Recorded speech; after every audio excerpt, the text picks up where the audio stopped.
Bismillahirrahmanirrahim. Assalamualaikum warahmatullahi wabarakatuh. Ketemu kita di podcast Tisulut Torang Petampa Bacerita. Dan kali ini alhamdulillah senang sekali saya dan kita semua kedatangan tamu. Beliau adalah sosok emak-emak milenial yang karena kebetulan podcast kita kali ini dalam rangka menyambut Hari Ibu, dan saya ingin menyapa dulu Ibu Dewan kita ya, dari beliau bertugas di Komisi 4 ya Bu. Betul sekali. Ya, alhamdulillah Ibu Nur Amalia yang alhamdulillah berkenan hadir. Sudah lama sekali kita ingin undang tapi barusan ini ada waktu ya. Ya, Alhamdulillah. Terima kasih atas undangannya. Siap. Nah ini Bu, sebelum kita lanjut saya ingin perkenalkan dulu Ibu ini di Komisi 4 itu bidangnya kesejahteraan rakyat ya. Benar, betul. kesejahteraan rakyat. Itu apa-apa aja ya Bu yang dibahas oleh Komisi 4? Ya, bidang-bidang yang terkait kesejahteraan. Ada kesehatan, kemudian pendidikan, ini ya kebencanaan. Kemudian mitra-mitra terkait kita itu ada Dinas Kesehatan tentu, kemudian Dinas Pendidikan, kemudian kita punya BPBD ya, kemudian kita bermitra dengan BKKBN karena ada perempuan dan anak di situ. Oh ya, betul. Kemudian salah satu mitra kita juga terkait ibu perempuan itu ada bidang perlindungan perempuan dan anak, BP3A. Oh, BP3A ya. Oke. Wah, luar Dan tenaga biasa. kerja juga masuk. Oh, tenaga kerja karena masuk. dia kan termasuk ekstra kesejahteraan rakyat. Oh ya, luar Tapi biasa. kita tidak urus ini ya, tidak urus hal-hal, kan kita punya irisan pekerjaan. Kalau misalnya ada yang ingin diskusi, ingin menyampaikan aspirasinya terkait pemecatan dan sebagainya, itu lebih masuk kepada Komisi 2 ekonomi. Oh, ya. ekonomi. Nah, kita masuk ketika dia diberhentikan, dia dapat tidak ini pesangonnya. Gitu. Kalau dia punya pesangon. Jadi kita bagian kesejahteraannya, bagian hal-hal yang harusnya saya potong. Berarti kan barusan ini ada kenaikan UMR gitu kan? Ya. Itu masuk bagian dari pembahasan itu juga ya? Itu juga masuk di bagian kita. Karena dia juga adalah bagian dari hak tenaga kerja yang harus didapatkan. Tapi kalau Sulawesi Utara gimana? Mohon info nih. Ya memang kita kemarin itu punya beberapa aspirasi masyarakat, diantaranya ini yang masuk ya, yang real adalah ada beberapa tenaga kerja yang dirumahkan di PD Pasar, tapi honornya yang beberapa bulan bekerja belum dibayarkan. Kemudian ada hotel Said Kawanua yang secara pengadilan sebenarnya sudah dinyatakan pailit dan mereka merumahkan beberapa orang sebelum dinyatakan pailit dan tidak dibayarkan. Itu masuk ke wilayah kita. Tapi kita seringnya harus hearing bareng Komisi 2 karena ada irisan. Karena soal pajaknya, soal perusahaan itu pilot dan tidak itu ada di Komisi 2. Kita hanya mendorong untuk pemenuhan atas hak-hak tenaga kerja. Tapi kan berarti sejauh ini, maksud saya gini, orang yang di Sulawesi Utara berarti sejauh ini aman ya Bu? Maksudnya kan kemarin saya sempat lihat itu di Jawa Barat. Ya. Sampai gubernurnya kan di demo itu. Iya, karena kan ini terkait dengan Undang-Undang Cipta Kerja. Kan Undang-Undang Cipta Kerja ini kami ini di PKS. Salah satu yang kemarin kita sempat mengucapkan selamat atas putusan MK gitu bahwa undang-undang ini harus ditinjau kembali selama 2 tahun. Iya, betul. Ya, saya dengar ini kan atas aspirasi perjuangan PKS di pusat. Oh, luar biasa. Karena kita ada banyak hak-hak yang kasihan gitu, maksudnya tenaga kontrak itu banyak haknya yang hilang dan yang kami lihat lebih kepada perusahaan-perusahaan yang seharusnya boleh memperkaya orang yang udah kaya lah begitu kan kira-kiranya. Padahal memang mestinya mereka ini kan buruh, tapi buruh juga manusia yang harus dimanusiakan begitu. Artinya dia punya hak untuk dipenuhi dan ada beberapa poin dalam undang-undang rancangan itu yang oleh MK diminta jadi putusannya untuk diminta ditinjau kembali ya, sehingga ada hal-hal juga yang secara istilahnya prosedur terlanggar. Oleh sebab itu PKS memperjuangkan itu. Jadi buat yang dengar, yang nonton, ini biar tahu nih bahwa salah satu yang diperjuangkan ya ini Pusat ya. sampai Fraksi DPR saya dan sempat PKS. nonton lihat sendiri kemudian MK apa ya? Memutuskan sebenarnya. Ya, memutuskan untuk menunda ya. Iya, untuk menunda Tidak. pengesahan dan meninjau kembali. Tapi itu akan kemudian berpengaruh enggak Pak Jadi kenaikan UMR tadi yang kalau itu kan memang setiap tahun ada kebijakan ya. oh itu tidak tetap. berpengaruh pada harus Itu tetap. disahkannya lagi undang-undang Itu cipta urusan kerja yang itu ya. berbeda, urusan yang Oh, berbeda. ya, oke, Jadi baik. ini terkait undang-undang perlindungan sebenarnya, ada undang-undang penerapan yang ada. Oh ya, alhamdulillah siap. Baik, saya mau pindah nih. Yang saya sempat lihat juga sibuk di RTSQ ya, Rumah Rumah Tahfiz Tahfiz Sohibul Quran ya, benar ya? Betul. Oh ya, alhamdulillah. Saya baca postingan terakhir itu kayaknya lagi butuh bantuan juga ya, biar bukan butuh bantuan sih kalau menurut saya. Support. Bukan, lagi memberi kesempatan orang buat beramal kayaknya. Saya kira mungkin kita sepakat yang itu. Ya ini Kan beberapa tahun belakang kalau Mner lihat itu kan ada kenaikan semangat orang untuk bersedekah. Ini tidak seperti zaman dulu. Sekarang buka open donasi apapun, iya mudah gitu ya. betul. Covid ada, tapi semangat untuk bersedekah itu tinggi. Tetap naik. Ini alhamdulillah gitu. Itu alhamdulillah. Kenaikan orang untuk memberikan sumbangan. Itu meningkat ya? Itu alhamdulillah Di masa pandemi. Meningkat. Karena kan memang kesadaran orang atas edukasi atas sedekah itu luar biasa ya. Kita Iya. itu diawali dengan Ustadz Yusuf Mansur dahulu gitu ya. Iya, Itu betul. mulai sejak itu mulai rame. Betul. Jadi efeknya baru terasa sekarang mungkin. Iya, beberapa tahun belakangan saya merasakan ada muncul komunitas-komunitas kecil, bukan lembaga-lembaga zakat amil dan sebagainya, bukan, tapi muncul komunitas-komunitas yang walaupun bukan basicnya sedekah, tapi mereka ketika ada momen untuk bersedekah, gerakan itu masif. Saya kemarin sempat ngundang salah satu ustazah, mungkin kenal Bu Nur, saya Suryanti Wagimin. Oke, betul. Dia aktivis sosial juga. Ya, dia sempat cerita di sini juga, di podcast ini juga, dia sementara ini sedang menggalang komunitas kasih jana ya, betul ya. Ya, dan saya kemarin itu sudah ikut endorse juga. Jadi kita kalau lewat media ini, lewat podcast ini juga bisa disampaikan nanti mungkin di akhir podcast ini nanti kita akan endorse juga ini RTSQ-nya. Kalau mau donasi, resmi donasi di Rumah Tahfiz ya, di rekening Rumah Tahfiz. Siap, alhamdulillah. Tapi sekarang santri-santrinya masih sekitar berapaan ya? Kita punya santri, alhamdulillah ini kita kan buka terus nih, karena pasca pandemi kita sudah mulai aktif kembali. Iya. Jadi kita punya 3 titik. Mapangat, cabang kita di Ranotana, dan cabang kita di Singkil. Di Ranotana ini insya Allah hampir setahun. Di Ranotana dan Singkil. Alhamdulillah. Jadi kita punya 3 titik. Berarti kira-kira santrinya nih, estimasinya sekarang kira-kira boleh berapa santri ya? Kami punya sekitar 130-an santri. Semuanya. Wow, luar biasa. Itu ini yang Ranotana, kita sedang mengejar target, insya Allah selesai proses persiapan ruangan pembangunan. Awal Januari kita mau mulai mencoba membuka kelas baru santri, duafa, yatim, tahfiz putra, dan mukim tinggal di dalam selama 2 tahun. Kan selama ini kita punya rumah tahfiz di Mapangat itu bermulai itu dari kelas pagi anak-anak balita dan kelas sore anak-anak yang pulang sekolah baru. Betul. Jadi tidak mukim, artinya mereka hanya bagian dari jadi kelas. Kayak mondok begitu. Tidak mukim. Ini selama ini tidak mukim. Yang Mapangat. Nah, Mapangat itu tidak mukim, pulang pergi. Mereka tinggal bersama orang tua.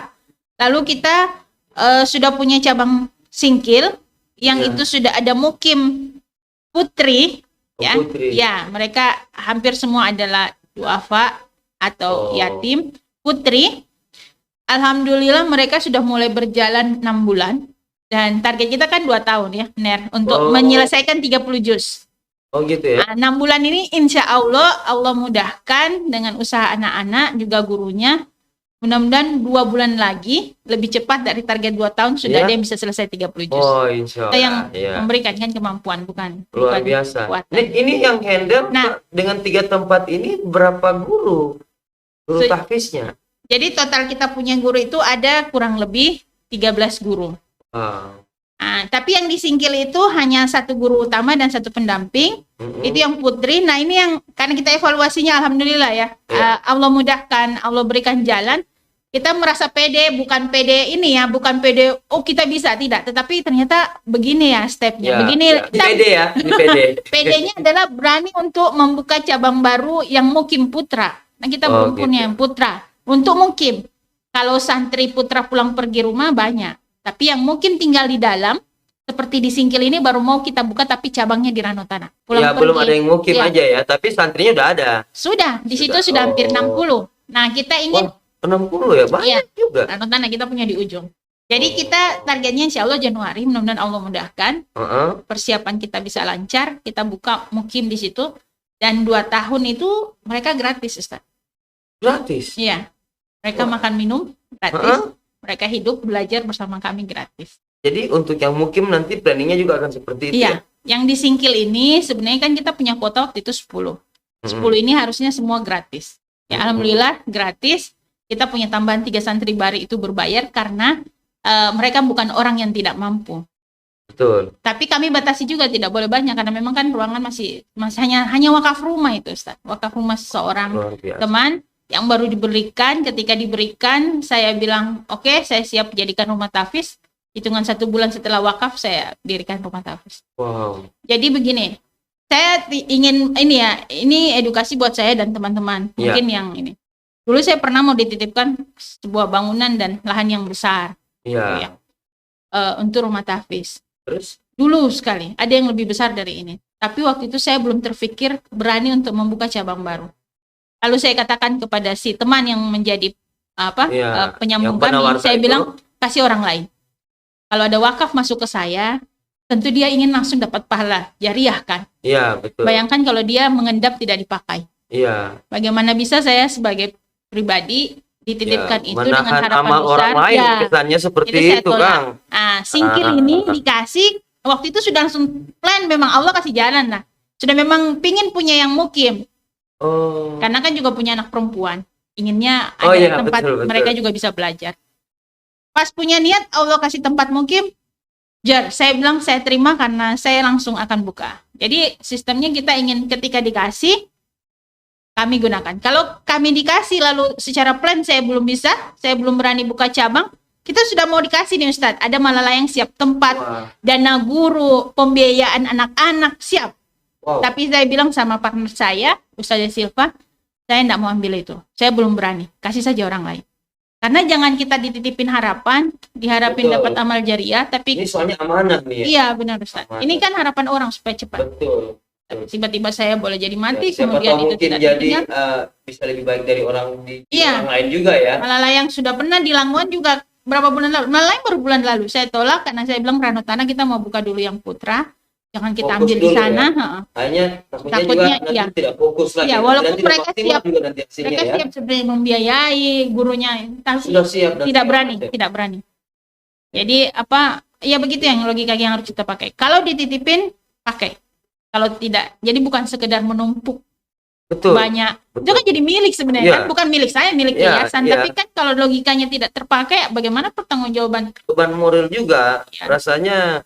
Kita seakan-akan orang udah niat wakaf nih, maunya cepet-cepet punya amalnya kan. Betul. Tapi karena kita belum berdayakan, akhirnya tertahan sama kita. Iya. Itu yang dikhawatirkan kan. Khawatir sekali. Makanya saya tidak terima. Yang berani aja, yang berani sudah ada planning kita berani. Tapi kalau tidak. Ini saya lihat dengan kesibukan seperti ini sempat juga ngurusi satu lagi nih, RKI kalau Rumah Keluarga Indonesia. Itu ngurusi apa lagi tuh? Kita begini, perempuan itu khusus ya. Jadi ini karena masuk di tema ibu. Jadi perempuan ini butuh sentuhan khusus. Mereka ini, negeri ini bisa lurus jalannya, bahagia, kecil konfliknya, kemudian kecil masalahnya. Kalau perempuannya bahagia. Ya, oke, sepakat. Benar, keluar dari rumah, kalau istri di rumah tidak aman ini pekerjaannya. Siap, jelas. Jadi perempuan ini butuh sentuhan. Mereka ini orang-orang yang pengantar isu terbaik. Makanya politik itu menggunakan perempuan, pemilu itu perempuan jadi alat dan sebagainya. Saya ingin bilang kita boleh jadi alat tapi alat kebenaran. alat yang benar, betul. alat yang baik gitu. Jadi perempuan ini butuh sentuhan. Oleh sebab itu dia harus butuh lembaga, organisasi yang memberikan sentuhan khusus. Dia boleh jadi orang rumahan, tapi dia bisa berekspresi, bisa menyalurkan apa yang dia miliki, bisa bermanfaat, bisa mengembangkan apa yang dia punya. Oleh sebab itu kita menggunakan logika rumah keluarga. Artinya dia harus di rumah, tidak harus di luar. Kalau bicara rumah keluarga itu berarti dari rumah umum nih kan. Iya, dari umum. Nah, itu rumah keluarga konkretnya Indonesia seperti apa sih? Jadi rumah keluarga ini punya pilar. Gitu, Oke, punya pilar. Satu tentu secara pemahaman perempuan harus diberikan kalau bahasa Islam itu kan dia punya kafaah, kemampuan. Kalau ini kita diberikan ilmu, ya. Jadi dia bukan cuma tahu selama ini belajar agama saja, tapi dia juga harus tahu kenapa dia harus belajar, apa efeknya pilihan dia terhadap harga beras. Apa efeknya ketika dia divaksin sebenarnya karena apa? Apa karena tekanan pemerintah? Apa karena dia tidak? Jadi dia itu harus pintar bahwa putusan apapun yang dihasilkan, urusan apapun yang ada di pasar gitu, urusan dia dengan teman-temannya itu ada ilmu atas itu. Jadi artinya tidak ikut arus, tidak sekedar nggak sekedar telan-telan hoax gitu kan? Ya, jadi apalagi ini lagi smart is beautiful ya. Betul. Seperti itu. Ya itu pertama. Jadi dia diberikan kemampuan untuk berpikir, tentu dengan ilmu. Dicerdaskan lah begitu kira-kira ya. Yang kedua adalah dia diberikan kemampuan untuk secara keilmuan kreativitas, mama-mama ini punya keahlian tangan. Kalau tangannya digunakan sebanyak mungkin di medsos kan tidak juga terlalu tidak produktif. Iya, tidak. Walaupun banyak uang juga dihasilkan kalau kita. Betul. Tapi kemampuan dia untuk yang jualan di medsos juga banyak. Banyak. Ya. Lagi tren sekarang se-Indonesia RKI sedang mengolah sampah menjadi lilin, ya, menjadi aromaterapi, ya, menjadi bahan-bahan biogas dan sebagainya. Sampah jadi bahan bermanfaat. Serius? Iya, serius. Jadi ini lagi tren ini, lagi kita bahas. Sampah jadi aromaterapi. Iya, benar. Wow. Dan sekarang ini jadi uang. Jadi teman-teman kami mudah-mudahan ini kita kan mau Hari Ibu nih. Kita juga RKI mau launching. Jadi mereka punya tabungan sampah. Jadi mereka menukar sampahnya, misalnya di tabungan itu setiap menukar dapat 5.000, dikumpul-kumpul itu dirubah menjadi lilin dan sebagainya. Yang ketiga ada RKI Peduli.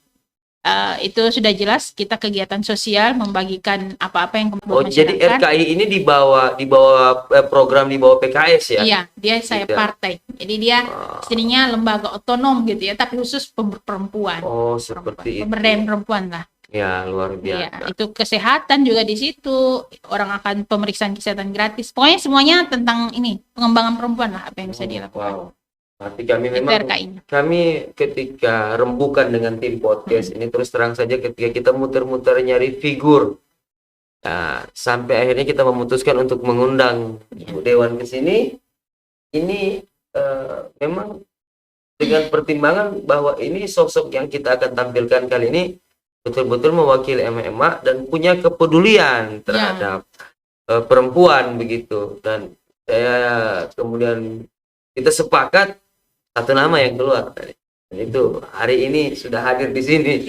Ini luar biasa. Wow. Sebenarnya saya gini, kenapa perempuan itu tadi penting, karena dia boleh jadi alat yang benar, alat yang salah. Yang kedua tadi perempuan itu berpengaruh dari ruang kecil lingkup dia sendiri di kamar sampai berpengaruh pada negara ini. Ya. Yang ketiga adalah dulu saya waktu belum menikah, belum berkeluarga, sekitar 2009 mungkin saya bertemu dengan seorang aktivis perempuan di seminar dari Jakarta. Saya tanya kenapa sih Kementerian Perempuan itu harusnya Menteri Pemberdayaan Perempuan. Saya tidak suka sebagai aktivis perempuan mahasiswa. Saya tidak suka saja perempuan kok diberdayakan secara negatif. Kok digunakan gitu. Itu bahasa itu yang saya pikirkan. Kenapa bukan Kementerian Perempuan dan Anak saja? Seakan-akan perempuan tidak berdaya. Harus diberdayakan dulu begitu. Lalu kemudian pemateri bilang begini. Perempuan ini tadi kata Rasulullah sebelum beliau wafat ada 2 fitnah. Iya. Ya, perempuan dan harta. Oke, perempuan bisa jadi fitnah buat kamu gitu kata Rasul. Selanjutnya kenapa dia jadi fitnah gitu? Artinya dia penting. Dia punya nilai yang luar biasa, bisa menghancurkan sesuatu, laki-laki bahkan gitu. Betul. Dunia Sejarah ini sudah menunjukkan Cleopatra bagaimana hebatnya ya. jadi begini benar. Jadi ketika itu dia mengatakan bahwa perempuan saking hebatnya, tetapi Allah memberikan dia kemampuan gitu ya, kemampuan yang luar biasa. Tetapi terkadang dia belum memberdayakan Allah yang apa yang Allah titipkan terhadap dirinya. Saya tidak boleh membanggakan diri saya hebat. Banyak, saya masih kecil gitu ya. Apa yang saya punya ini masih sedikit dari yang Allah titipkan yang saya berdayakan. Tapi karena belum sadarnya para perempuan, belum mengetahui apa yang Allah titipkan, apa yang Tuhan titipkan pada dirinya, dan belum dia berdayakan, maka dibutuhkan dorongan lembaga, pemerintah, negara ini mengayomi dia untuk didorong berdaya. Diberdayakan. Kalau seandainya dia sudah berdaya, tentu kita tidak perlu lagi ada kalimat pemberdayaan, Bapak. Oke, peran ketiga adalah dia menjadi penghubung antara anaknya dengan publik, dengan sosial. Benar kan tidak terpikir itu? Peran ibu, benar kan kerja. Siapa yang nih ngurus anak? Anak saya harus bisa bersosialisasi dengan baik, terjaga secara publik di sosial gitu. Iya. Peran ibunya. Jadi dia menjadi jembatan penghubung antara anak dan lingkungan. Nah, yang keempat baru peran perempuan sendiri di masyarakat. Nah, peran keempat inilah yang kemudian peran saya pribadi sebagai dewan mengambil peran tambahan 4 ini dengan memperluas peran.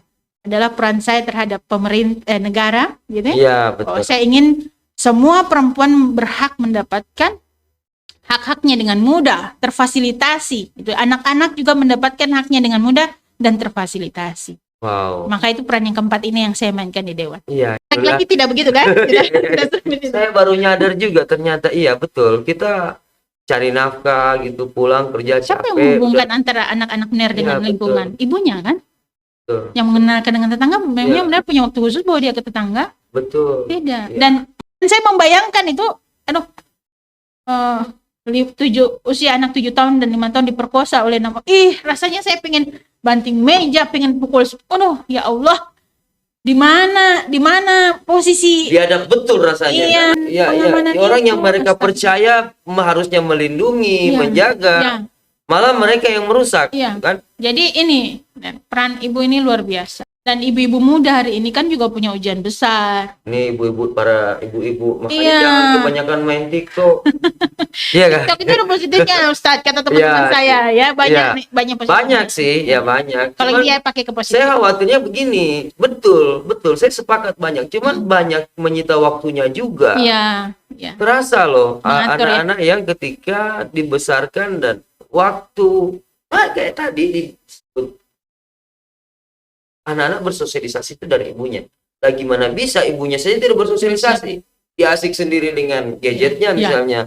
Saya kira ini sebuah warning juga nih buat emak-emak. Makanya bapak-bapak juga punya kewajiban mendorong istrinya untuk aktif di gerakan sosial. Tidak usah jauh-jauh, majelis taklim, gitu kan? Iya. Masyarakat bersosialisasi dengan tetangga. Dulu kan datang ke rumah tetangga itu sesuatu yang menyenangkan, yang rutin. Sekarang kan sudah ada HP. Jaranglah kita ke tetangga. Belum sempat ketemu aja udah berantem duluan di Facebook, di medsos ya. Jadi memang peran bapak-bapak ini mama-mama super, tapi kalau dia didorong oleh dukungan moral suami, juga keuangan yang baik, gitu kan? Mama punya peran yang masing-masing. Iya sih, kan sekarang sih protesnya ibu-ibu itu katanya suami nggak cukup kalau cuman kasih sayang, tetap perlu kasih uang gitu. Sepakat ya itu ya. Ya, jadi memaksimalkan peran. Jadi mama-mama muda ini punya peran luar biasa. Kita masuk di dunia era yang berbeda. Tapi saya sering menyampaikan ke banyak perempuan. Kita kan lahir dari perempuan, Ner punya ibu, teman-teman tim punya ibu, saya punya ibu. Ibu-ibu kita itu walaupun tidak sempurna mungkin dalam kacamata setiap anaknya, tetapi dia pasti punya warisan yang baik. Bukan warisan uang, tapi warisan pendidikan, cara mendidik dan sebagainya. Oleh sebab itu saya sering sampaikan ke perempuan, cobalah lihat warisan apa yang ibumu turunkan kepadamu dan lakukanlah itu dengan baik kepada anakmu juga.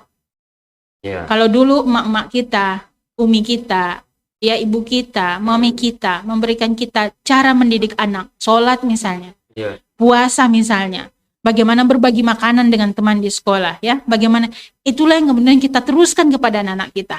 Bagaimana dia mendidik kita tentang uang jajan, gitu kan? Ya. Dulu kita boleh diiritkan uang jajan. Kenapa sekarang kita tidak menerapkan itu pada anak dengan cara yang tepat? Ya, Artinya ada warisan jangan itu juga. Ada warisan. Ada semacam dendam sih sebenarnya Ya. kalau menurut saya. Coba nanti dilihat. Kita dulu yang mungkin susah mau dapat uang jajan, dapat uang saku. Dengan begitu harus mengirit. Kadang-kadang nggak ada uang transport, kita harus jalan kaki ke sekolah. Betul. Dalam hati ada dendam. Kalau saya nanti jadi orang tua nih, anak saya nggak boleh susah kayak begini. Iya. Tapi anak mesti senang. Akhirnya Kebablasan. Ada yang kebablasan. Gitu. Karena kalau memang perempuan itu penting, ini Support system. kita mau lihat ini ya, kita mau lihat nih.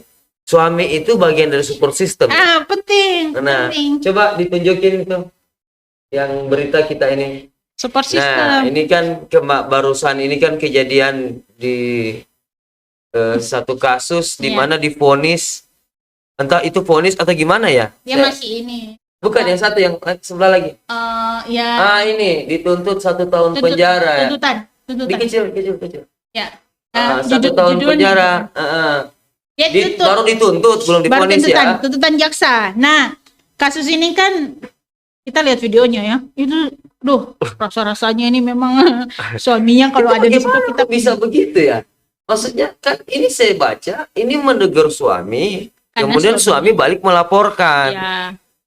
Dan diterima laporannya. Itu kok aneh begitu ya? Maksudnya saya melihatnya dari sisi begini. Ini kan kita bicara tentang Hari Ibu dan kita sudah bicara panjang tentang perempuan yang harusnya diperlakukan seperti apa.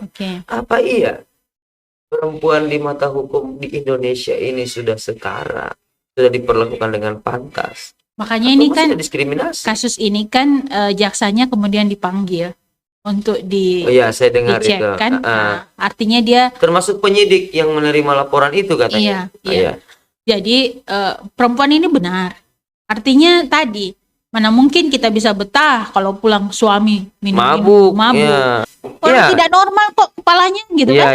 Uangnya habis, belum tadi dia mengatakan anaknya kecil dan sebagainya. Artinya memang dia sudah, perempuan mana, istri mana yang kemudian akan tenang kalau suaminya dalam keadaan itu bagian dari cinta, benar.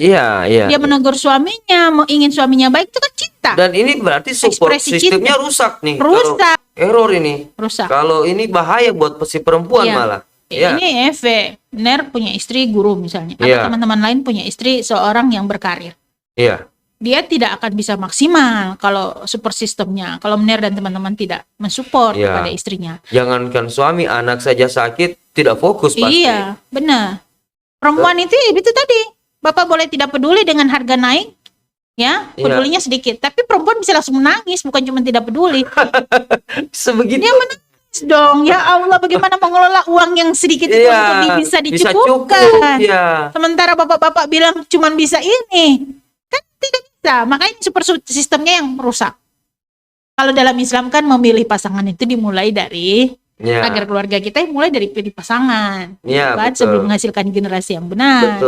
Maka ini kasihan aja, tapi memang insya Allah beliau ini sudah dalam perhatian, apalagi namanya perkara-perkara viral itu kan tidak mudah juga, ada tekanan publik yang terjadi terhadap sidang ini tentunya, bahwa berani salah memberikan putusan, ini dia harus didukung dong, walaupun memang ada undang-undang, banyak undang-undang yang kemudian termasuk undang-undang kekerasan seksual, yang kita kadang ingin perhatikan dengan baik supaya tidak ada celah, tidak ada celah bahwa perempuan harus menjadi orang yang dikorbankan. Kalau suami boleh, perempuan kalau di undang-undang itu perempuan boleh melaporkan kalau dia dipaksa. Istri yang diperkosa oleh suami. Bukan seperti itu maksudnya kan. Jadi perempuan juga dia punya power. Tapi sebenarnya kok begini, benar.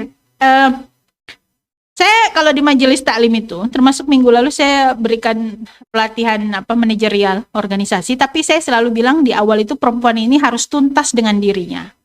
Artinya dia harus mengerti dirinya, apa potensi dia, apa yang bisa dia maksimalkan, dan super system ini menjadi pendukung terbaik dalam hal mengaktualisasikan diri.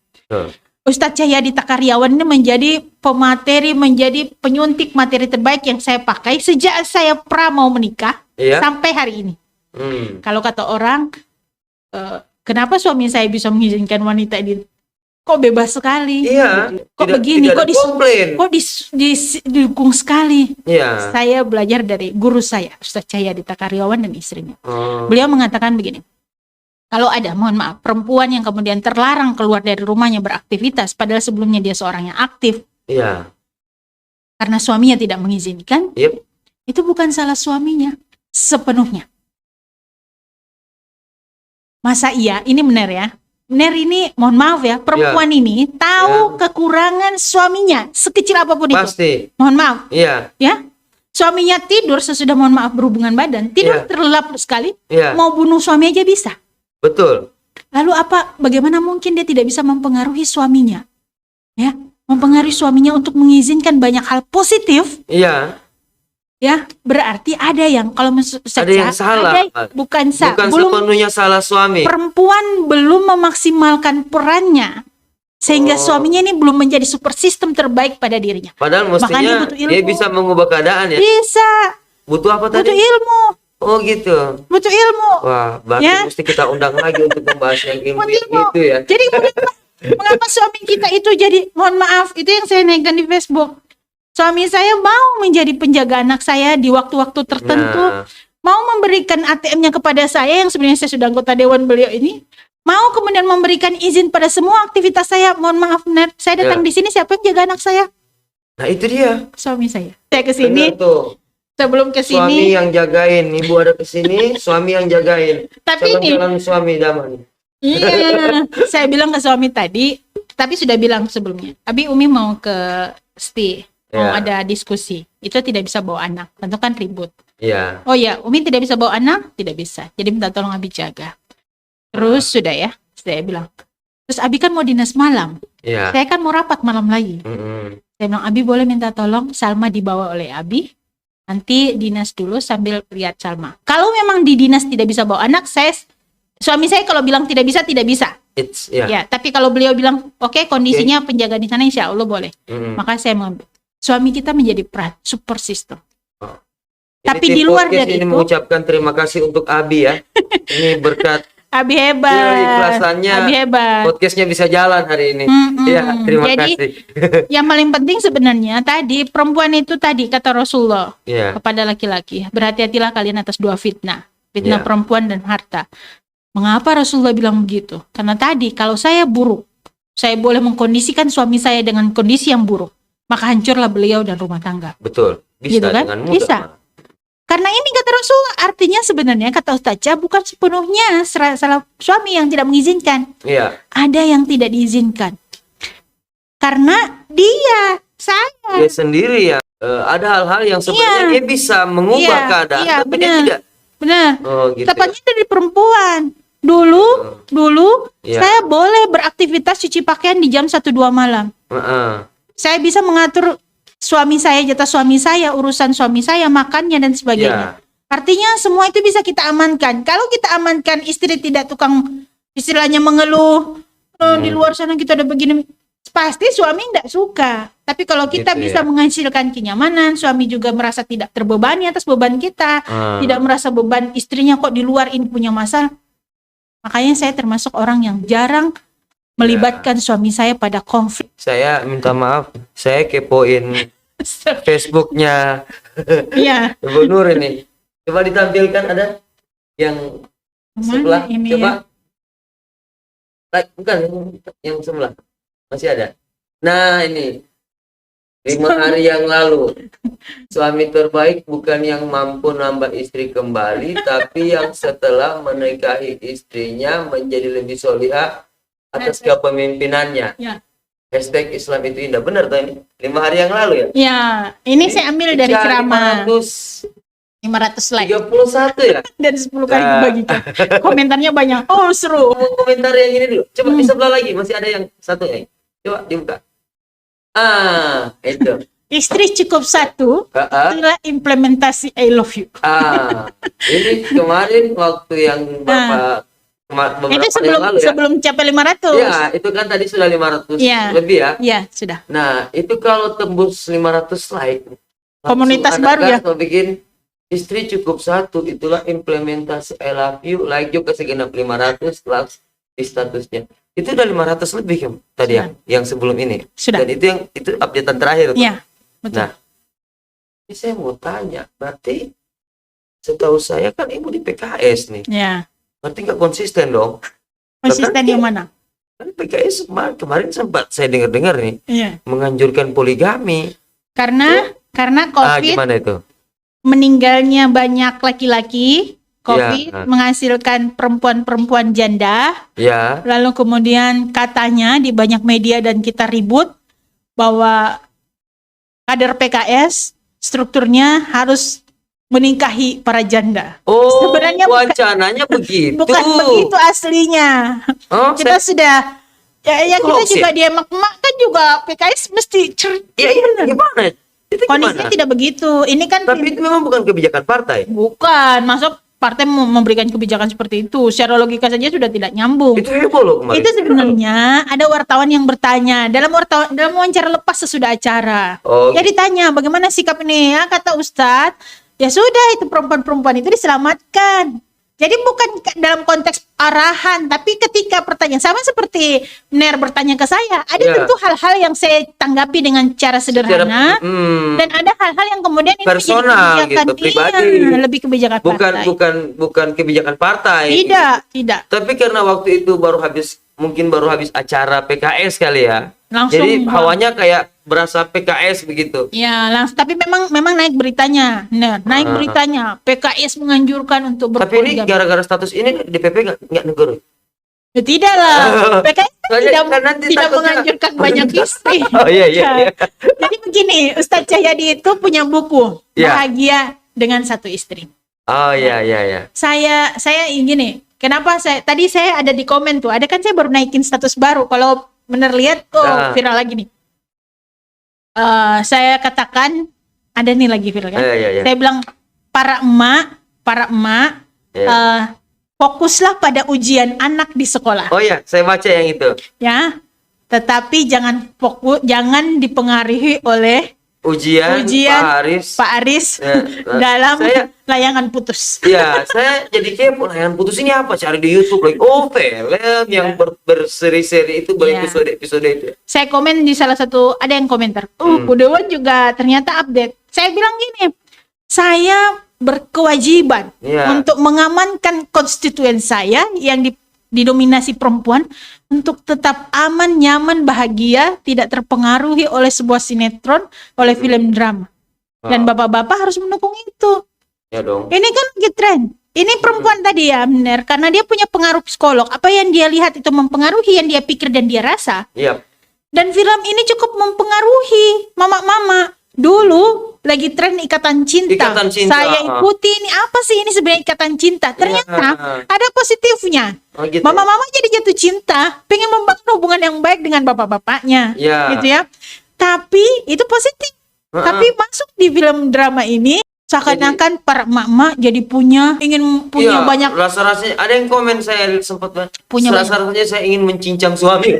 Saya nggak ngerti soalnya saya belum pernah nonton juga. Iya. Saya belum nonton. Saya baku sedul, saya bilang di komentar, Iya. saya ingin mengamankan konstituen saya. Siap. Ya, kalau saya mendorong ada undang-undang yang pro pada perempuan dan implementasi yang tepat atas Iya. undang-undang yang menguntungkan perempuan, ya, maka saya pun harus mendorong implementasi kata I love you. Oh, Tak boleh ada, wow. tak boleh, Itu tuh ya. tak boleh samar. Implementasi kata elaku I itu love tuh. you, iya. Jadi Luar biasa. ibu-ibu ini penting. Iya. Ya benar. Ibu-ibu ini penting. Di hari ibu ini kita harusnya punya warisan yang terbaik. Ya. Di hari ini kita harus punya contoh yang baik. Kita pernah menjadi orang yang meneladani ibu kita, maka kita pun harus bisa menjadi teladan yang baik buat anak-anak kita. Betul. PR paling besar bagi para perempuan hari ini, khususnya ibu-ibu muda, ya, bukan cuma anak-anak yang dikepung pada kondisi zaman yang sangat mempengaruhi mereka dalam bertumbuh, tapi juga emak-emak ini, Ya. ya, juga diserang oleh banyaknya kondisi yang mempengaruhi psikologi mereka, gitu ya. Betul. Dan mereka akhirnya apa yang kita tonton itu mempengaruhi. Iya. Ya.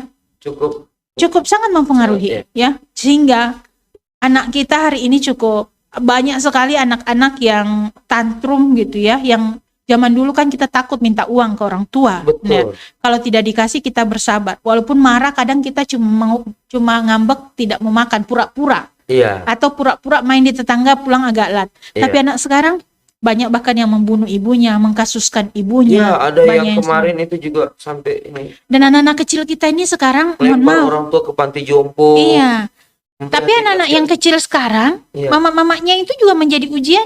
Anak ini menjadi ujian. Karena tadi mau minta segala rupa, emaknya jadi bingung memenuhi, dikasih kebanyakan gula, jajan, akhirnya anak punya gerakan-gerakan yang berlebihan. Nah, itu yang saya mau komentari. Mama-mama ini harus cerdas, makanannya juga harus baik. Boleh nggak sih sebenarnya untuk membuat anak itu diam, anteng, tenang, dikasih aja gadget? Iya, oke. Akhirnya anak-anak sibuk dengan gadget. Dulu remote TV. Remote, ya. Saya berapa tahun lalu sering sekali. Jadi saya kalau ceramah di ibu-ibu pasti ada, walaupun di tema luar ceramah saya selalu nitip. Sekarang saya sering nitip, Mama jangan cuma bayar-bayar baju-baju seragam, bayar BPJS. Kita di Kesra ini cukup rumit. Iya. Saya sampai sempat beberapa kali dengar penyampaian soal BPJS. Soal BPJS. Karena kita cukup sakit kepala. Dan itu dulu saya sering sekali bilang jangan mengamankan anak dengan remote TV. Iya. Nah, zaman sekarang bukan udah mengamankan anak dengan remote tapi dengan Karena di HP. sini udah tontonannya, ada hiburannya, udah dengan HP. anteng dia dengan itu. Iya, dengan HP. Itu sehat nggak sih? Tidak sehat.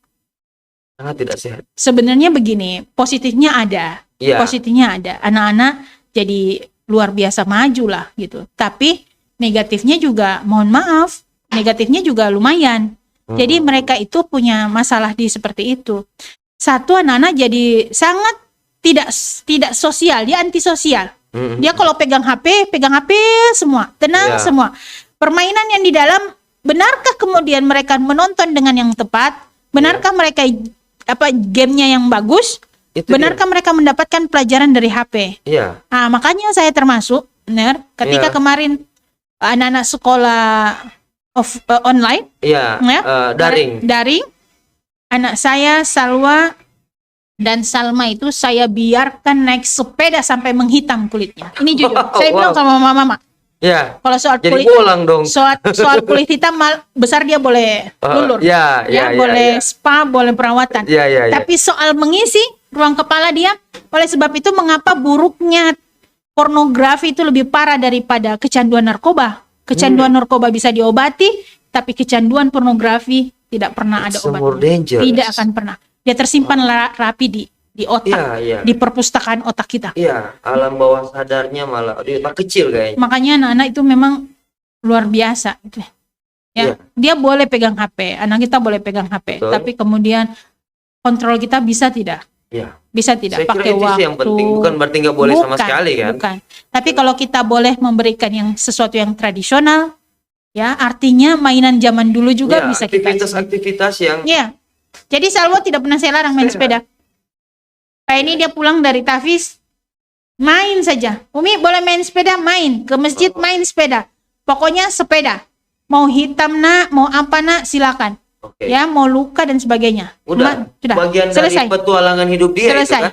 Ya, apalagi saya lahir besar di Papua, alam itu membentuk kita. Iya, saya baca lahir Sorong malah. Iya. Jadi itu benar. Asal Sorong. Kita Mama ini punya pengaruh besar terhadap pembentukan karakter. Saya kira ini mestinya kita mau dengarkan ini ya. Kita udah hampir sejam ini ngobrolnya. Tidak terasa karena memang lagi asik saya. Ini mungkin di hari Ibu pas momennya ada nggak pesan-pesan penting dari sekian panjang pembicaraan kita untuk ibu-ibu kita, bil khusus yang jadi konstituen nih, atau kita ini Manado lah paling tidak. Ada. Saya 2009 atau 2010 ketika ibu saya sakit parah gitu ya. Saya pernah mengatakan betul ke beliau begini. Saya bersyukur lahir dari rahim ibu, rahim umi saya. Karena saya bisa seperti ini sekarang pun itu saya ingat betul ini adalah hasil didikan beliau. Bukan karena saya belajar dari lingkungan. Berkat ibu. Iya, jadi saya bilang saya berterima kasih Allah lahirkan dari rahim Rahim Umi. ibu. Ya. Kalau saya diizinkan lahir kembali, saya ingin lahir di rahim yang sama. Yang sama. Yang sama. Ini harus dimiliki oleh anak-anak kita terhadap kita. Jangan sampai dia kalau bilang boleh ganti mama, dia pengen ganti mama. Allah. Ya. Kalau benar. keluar dari mulutnya yang lahir hanyalah kejahatan dari emaknya. Ya. Maka tadi, pelukan 8 kali dalam sehari secara psikologi itu penting. Penting. Bercerita dengan baik kepada anak, bukan sekedar melarang, tapi kenapa kita harus begini dan kenapa kita harus begitu. Dan anak boleh menentukan pilihan ketika kita memberitahu. Kalau dia bilang, tapi Umi kan Salma suka ini, Salwa suka ini. Oke, boleh, tapi kita menabung nak. Gitu. Iya. Artinya dia boleh apapun, tapi dia harus melewati proses dia berpikir dan dia tahu apa yang pesan sebenarnya emaknya ingin. Iya. Jadi di hari emak ini buat ibu-ibu muda banyak peran besar yang bisa kita lakukan secara baik, positif, tapi juga banyak hal yang negatif yang bisa kita lakukan kalau kita tidak dibekali dengan ilmu, tidak menjaga pertemanan dengan baik. Bukan Ya. cuma anak-anak yang harus kita jaga pertemanannya, tapi kita bertanggung jawab atas keberadaan kita di sebuah kelompok dan teman-teman kita. Ya, Iya. jadi itu mempengaruhi. Ya, jangan sampai kita menjadi emak-emak yang tadi, bapak-bapak mohon maaf lebih senang sama wanita lain, sama orang lain, sama komunitasnya di luar, Ya, pergaulannya. karena kita tidak memberikan kenyamanan.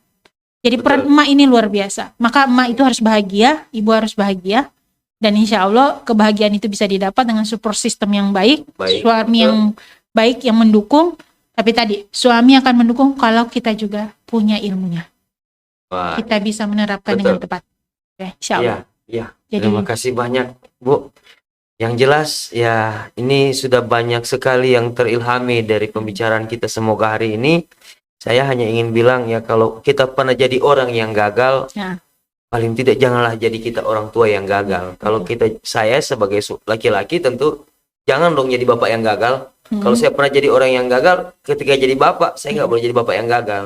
Ya, kalau yang perempuan ya pasti, walaupun pernah gagal dalam hidup, tapi ketika dia jadi ibu, dia harus jadi ibu yang benar, yang sukses, yang paling terbaik buat anak-anaknya. Luar biasa. Terima kasih banyak Ibu Ya, Dewa hari ini sama-sama. bisa hadir. Benar. Tidak terasa, saya tahu banyak sekali undangan di luar sana, tapi masih menyempatkan diri kemari. Ya. Kami semua berdoa ya untuk Ibu, selalu Allah dampingi, Allah sertai dalam semua aktivitas, selalu sehat, lahir dan batin, sehat walafiat. Amin. Amin. Dan terus ditunjang dengan super sistem yang luar biasa. Baik, itu kali ini perbincangan kita dalam podcast Teh Sulut, dan kita akan ketemu di lain kesempatan. Mudah-mudahan kita akan bisa sekali-kali kita undang lagi ke sini ya, mudah-mudahan ya, mudah-mudahan nggak keberatan. Insya Allah. Inilah acara kita hari ini dalam tema Hari Ibu dalam podcast Teh Sulut, Dorang Petampa Bacerita. Assalamualaikum warahmatullahi wabarakatuh. Waalaikumsalam warahmatullahi wabarakatuh.